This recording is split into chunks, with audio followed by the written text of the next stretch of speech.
নমস্কার বন্ধুরা, তো দেখো আজকের আবার একটা নতুন পিঠের রেসিপি নিয়ে তোমাদের সামনে হাজির হয়েছি। তো আজকে পৌষ সংক্রান্তি, তাই একটুখানি পিঠে সকালে বানিয়ে নিলাম খুব তাড়াহুড়ো করে, একটা চটজলদি তোমাদের সঙ্গে শেয়ার করবো বলে। তো দেখো হাত কুড়ুনি দিয়ে একটা নারকেল আমি একটু কাঁচা অবস্থায় হাত কুড়ুনি দিয়ে কুড়ে নিলাম। নারকেলটা হাত কুড়ুনি দিয়ে কুড়ে আমি একটুখানি চটপট ছাই বানিয়ে নেবো, ঠিক আছে। তো আজকের ছাইটা আমি গুড়েরও করবো, আর তোমরা আমার ভিডিও দেখে জানো আমি বেশিরভাগ ছাই গুড়েরই করি।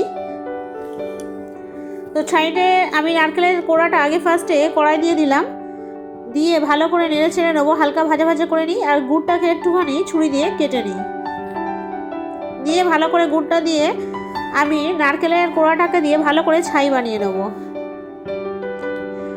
তো এই ছাই বানানোর সময় তোমরা এলাচও দিতে পারো, আমি দুটো ফাটি এলাচ দিয়ে দিয়েছিলাম। তো দেখো আমার নারকেল ছাইটা অনেকটা হয়ে গেছে, আর একটু লাল লাল হয়ে গেছে। আমি এবার নামিয়ে নেবো, দেখো কতটা লাল লাল হয়ে গেছে, পুরো গুড়ের ভাবটা চলে এসেছে। এবার একটু আমি হালকা দুধ গরম করে নেব। তো জানো আজকের আমি একটু নারকেল পিঠে বানাচ্ছি, কিন্তু নারকেল পিঠে নারকেলের মতো শেপ দেবো না, আজকের একটু ল্যাংচার মতো স্টাইলের শেপ দেবো। এই পিঠে যে যেমন খুশি শেপ দিতে পারো তার ইচ্ছা মতো। তো আমি দেখো চালের গুঁড়োটাকে ভালো করে মেখে নিচ্ছি, যেটা তোমরা গরম জল দিয়ে মাখো অবশ্যই মাখবো, কিন্তু তার আগে আমি দুধ দিয়ে চালের গুঁড়োটাকে ভালো করে ঝুরু ঝুরু করে নিচ্ছি। যেমন তেল দিয়ে ময়দা ময়াম দেয় সেরকম আমি একটু দুধ দিয়ে করে দিচ্ছি। তো দেখো দুধ দিয়ে আমি পুরোপুরি মাখছি না, দুধ দিয়ে আমি জাস্ট একটুখানি চালের গুঁড়োটাকে ভিজিয়ে নিচ্ছি হালকা হালকা করে। তো দেখো এইভাবে হালকা করে ভিজিয়ে নিয়েছি, ময়ান হিসেবে দেখো কীরকম হয়েছে।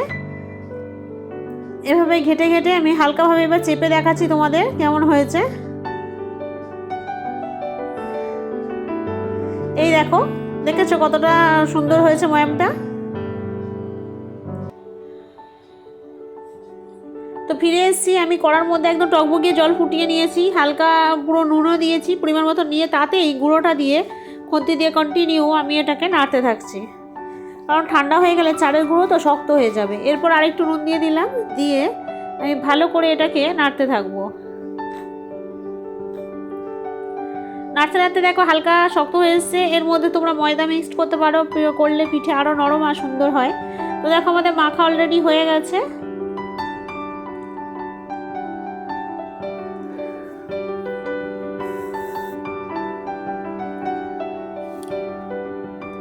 তো এবারে আমি লেচি কাটছি না, অল্প অল্প করে লেচির সঙ্গে একেবারে পুর ভরে নেব। এটা যেহেতু তাড়াতাড়ি করতে হবে, এখনও দুপুরের আমার রান্নাই করা হয়নি, সকালে একটু হালকা করে পিঠে করে নিচ্ছি, আবার বিকেলে আবার বাউনি বাঁধা আছে। তো দেখো আমি পুরটা ঝটপট বানিয়ে নিয়ে নারকেলগুলো ফটাফট ভরে দিচ্ছি। আজকে পৌষ পার্বণের প্রথম দিন, যেহেতু আজকে বাউনি বাঁধা, আজকে তো সারাদিন পিঠের ব্যাপার একটা রয়েছে, তাই ভাবলাম তোমাদের সঙ্গে সকালবেলায় একটা পিঠে বানিয়ে শেয়ার করে দিই ভিডিওটা। তো দেখো আমি একটা ল্যাংচার মতো শেপ দিয়েছি, নারকেল পিঠেও শেপ দিতে পারো, একটু অন্য ধরনের শেপ দিলাম যাতে তোমাদের ছোট্ট মিমি খুব খুশি হয়। যে কোনো বাচ্চারা নতুন নতুন শেপ দিয়ে পিঠে বানালে আরও ওরাও খুশি হয়ে যায়।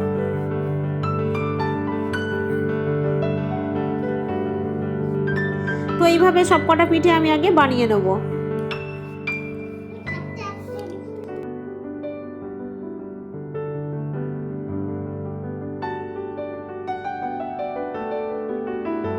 তো এই পিঠেটা দেখো আমি একটুখানি নারকেল পিঠের মতো শেপ দিয়েছি, দেখো কত কটা পিঠে হয়ে গেছে। এবার আর কয়েকটা পিঠে করলেই হয়ে যাবে, যেহেতু চটজলদি ব্যাপার তো বুঝতেই পারছো অল্প করে পিঠে বানালাম।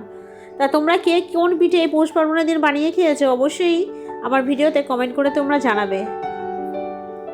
তো আমি বেশ কিছু পিঠে নিয়ে দেখো আমি ভাপে বসিয়ে দিয়েছি, একটা মাত্র নারকেল পিঠে শেপ দিয়েছি মাঝখানে। তো নিচে গরম জল করেছি, ওপরে দেখো ঝাঁঝরা একটা থালা ঝাঁঝরা করে আর কি নিয়েছি। তোমরা যদি থালা শুধু থাকে পেরেক দিয়ে ফুটো করে ঝাঁঝরা বানিয়ে নিতে পারো।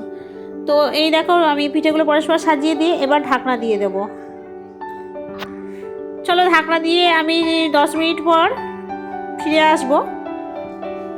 তো দেখো 10 মিনিট পর ফিরে এসেছি, যে পিঠেগুলো আমি একটু হালকা কাঠি দিয়ে দেখলাম হয়ে গেছে সেগুলো তোমাদের সঙ্গে ভেঙে শেয়ার করে দেখাচ্ছি। দেখো কতটা নরম হয়েছে, ভেতরে পুরটাও খুব সুন্দর হয়েছে। তো বন্ধুরা আমার এই পিঠে কেমন লাগলো অবশ্যই তোমরা কমেন্ট বক্সে জানাবে। ভিডিওটা প্লিজ লাইক দিয়ে আমাদের সঙ্গে থেকো। চলো বন্ধুরা টাটা, আবার দেখো অন্য ভিডিওয়।